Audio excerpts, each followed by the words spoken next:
I'm Jim Frailie.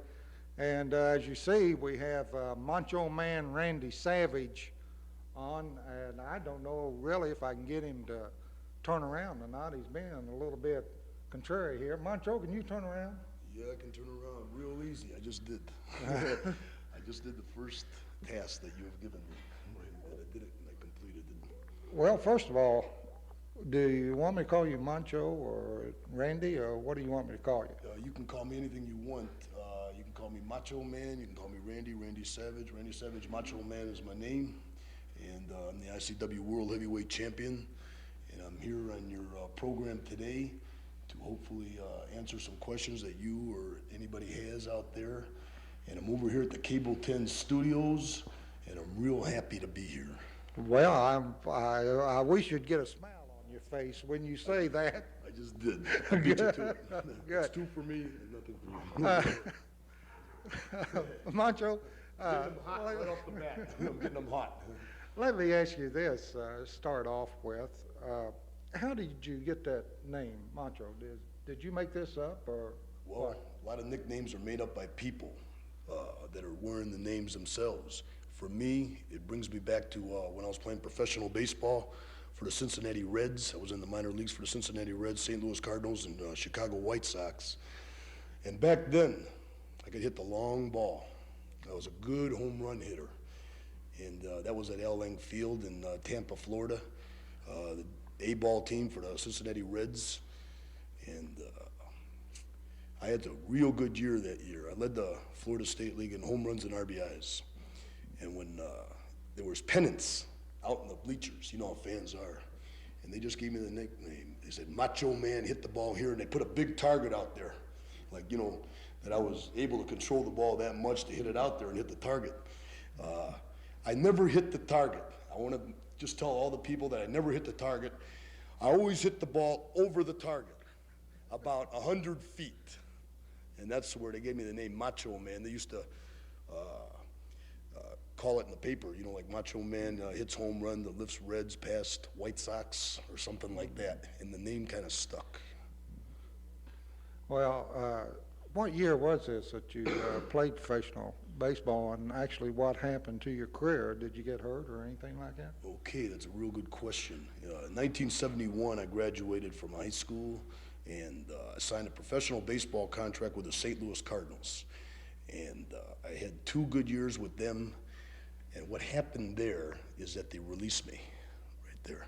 They had the energy crisis going on, and they had a lot of good ball players, and they make a decision on whether or not they feel that you have the potential talent or the talent right at that time for your age category in order to make the big leagues and help them in Busch Stadium. And a bunch of the directors must have got together and they said, the Macho Man ain't doing it right now. I got my pink slip and I was out. And what happened right there is that in my mind, it was a setback because I wanted to be the Major League Baseball player. I wanted to be the biggest star in the big leagues. I wanted to be the #1. I wanted to be the legend of all time. I wanted to be better than Babe Ruth. And all of a sudden, the realization that I wasn't going to be that. Boom. But what I did is I hooked down with the Cincinnati Reds, and I played a year and a half with them, and then went to Chicago White Sox, where I became the first player ever to be ambidextrous in ways that I could switch hit and switch throw. I could hit and throw with both hands. And nobody's done that since Paul Richards back for the old Baltimore Orioles. And that gave me real, you know, lots of write-ups. You know, Macho Man throws with both arms, man, comes in, oh man, it's real big. In 1975, the spring of 1975, playing with the White Sox, I came in my locker one day to put my uniform on and go out in the field and hit baseballs like I want to do. And my uniform wasn't in my locker. Was not in my locker. And I asked, I said, where's my uniform? Where is my uniform? My uniform is not in my locker. And coach came over to me and he said, hey, Randy, no fans in the clubhouse. You're no longer property of the Chicago White Sox. And I said, well, I can't say it on TV, but I was hot. I was real hot. And I decided, man, I said, if I can't play baseball, nobody's not going to play baseball. So I made some threats like I was going to burn down the clubhouse, which they wrote about the next day in the paper. But I didn't do that. I took my bats and busted them against a tree. The realization, did not get hurt. See, that's what people say, man, I got hurt, or I was gonna get married, or something, you know, there's always an excuse. I didn't make it. I made it real far, and I was a real good athlete, and a heck of a baseball player, but not to the major leagues. I didn't do it. So I went into professional wrestling. And what I did in professional wrestling is use that same attitude and found out that it was a blessing that they took the uniform out of my locker. And it's great for the history of professional wrestling because it is now known 100% all over the world that the Macho Man Randy Savage is the greatest professional wrestler of all time. Not just now, but of all time. Mm-hmm. Okay, let's get into the wrestling. I have sat and I've watched, well, let's take this call first. We have a call here. Yes, go ahead. Randy, Yes. what happened between you and Pistol Pez? Are you still friends, or did y'all just split up? Me and Pistol Pez Watley. Pistol Pez Watley is a super athlete in every sense of the word. I mean, this guy is great. From UTC, I think he was 6th in the nation his senior year. And he went into professional wrestling, you know, through a storm. And I got a lot of respect for Pistol Pez Watley, 100% athlete. I have no differences with Pistol Pez Watley. He's doing his own thing. He caught on with Rip Rogers, who finished 4th in the Mr. Kentucky Physique Contest. And they together are United States Tag Team Champions. Pistol Pez Watley is making a lot of money. I'm sure in the back of Pistol Pez Watley's mind, he would like to make more money by becoming the ICW World Heavyweight Champion. That might be our only difference. Neither one of us has said it to the other person, but I think in the back of each and every person's mind, everybody would like a shot at being the best. But there's no heat with me and Pistol Pez Watley. Okay. Anything else? No. Okay, thanks for calling. I've sat and watched wrestling. How do you tell one like me, and I'm going to be truthful with you, I do not believe in it, that's what's on television. To me, it's nothing but show, sort of a fake on television, and that's... What bothers you about professional wrestling? First of all, 100% real, but go ahead. Mm-hmm. Well, okay, let's get this call here. I don't know if I'm going to get my question in or not. Yes, go ahead. Yes, I'd like to ask Macho Man what he thinks about Ox Baker. Ox Baker? Uh-huh. Okay. Well, she can put it to you, can't she? Well, who's Ox Baker? Very good. Ox Baker is one of the biggest, strongest men I've ever seen in my life. And I guarantee you one thing. He's 311 pounds, solid muscle. To look at him, he was in that Battle of New York movie that came out in Hollywood someplace. Hollywood, I don't even know how Ox Baker, man, got to Hollywood. But he's one of the meanest looking wrestlers in the world. And he's one of the best wrestlers in the world. The only thing is that I think that Ox Baker gets away with his looks. I think people are petrified of him just to look at his face. But I don't care how ugly the man is that I wrestle. I'm not going in there to kiss him. I'm going in there to wrestle him.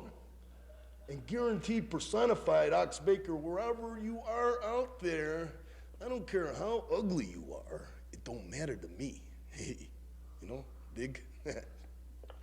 Is there anything else, ma'am? Yes, I'd like to know if you're going to accept his challenge for the World Heavyweight title or whatever. Do you plan on fighting him? I guess I'd have to, you know, if promoter George Weingroff feels that he's beaten all the challengers beneath me, you see, to get that reputation. But there's a lot of guys in front of him right now. And I have a couple of commitments, like I'm in the process of signing a match for the world title with Thunderbolt Patterson. Now, he's been running roughshod over a lot of guys in the ICW. And I guess that my attention's gonna be to him first. If Ox Baker does the thing against the other people, I will wrestle Ox Baker. There's been a lot of things said bad about me as far as ducking challengers. That's not true. If George Weingroff sees that there's a challenger out there to try to take my title and is competent enough and the people believe in him enough, I will accept that challenge, no problem. Did you get this little note Yeah, here, it says Randy? that, Dear Randy, can you move your hat back a little bit so we can see your baby blue eyes? Those eyes that drive the women wild. That's a good way. It's a good way to put it, man. You can get a lot out of me. Okay, ma'am, do you have another question? Yeah, I got a question for the chick in the production room there. I'd like to get to know you a little bit better. I like that.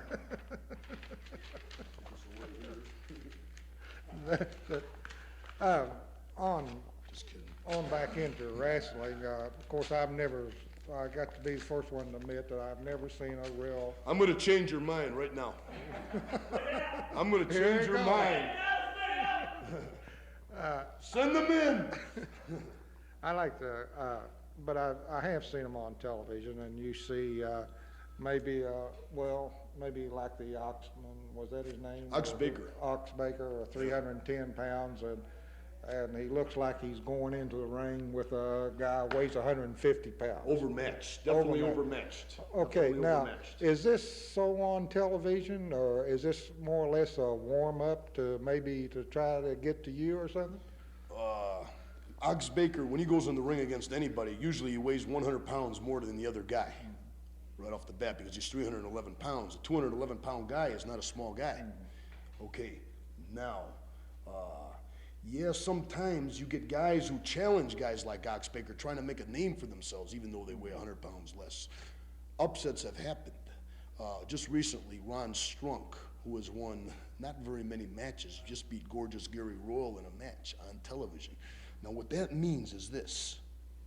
Ron Strunk is recognized real good right there. He made a name for himself. All of a sudden, people are talking about Ron Strunk now.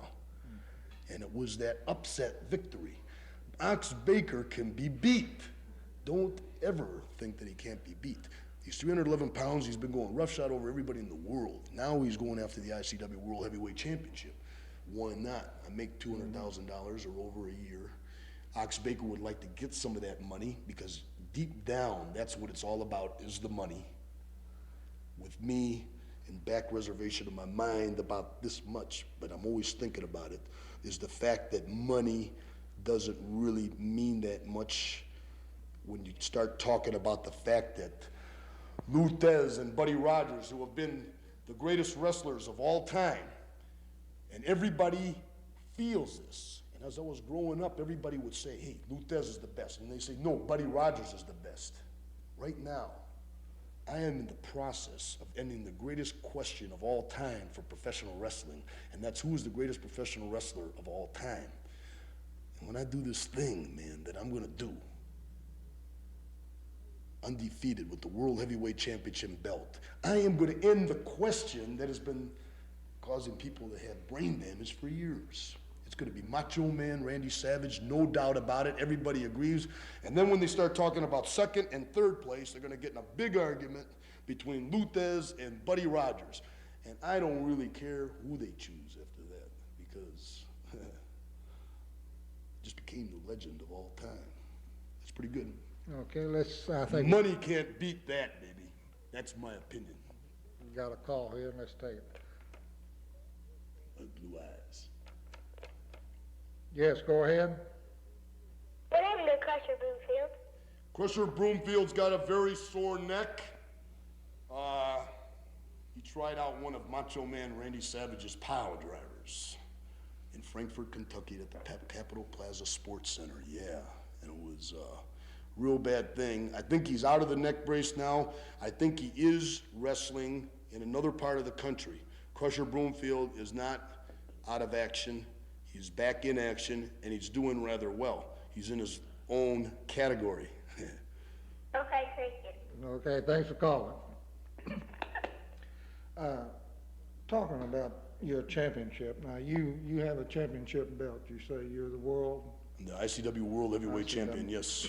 Okay, now how many different wrestling is there? You know, you're saying the ICW. Yes. Now, how many different ones are there? Are there? Excuse me. You know, like boxing's got WBA and Yes, the other one. there are four. Four. There are four major wrestling organizations. in the world today, and there are 4 world champions, which makes me the greatest world champion of all time. I will explain to you right now. In the ICW, which makes them different than the other people and the other organizations, is their world champion, and their wrestlers have to accept challenges from all other organizations. The other ones don't. If you go up and challenge them, or if you're beating people all over and you're doing the thing, hey, you should want a shot at Muhammad Ali. But they don't do that. It's closed. ICW accepts challenges from all people, man. If they don't do it, if you don't accept the challenges, that's it. You can't wrestle for the ICW, because obviously you got something to hide. I don't. That's what makes me the greatest world champion. And I've openly challenged the other world champions. A lot of people know that I've challenged every professional wrestler, people that they call professional wrestlers, by the way.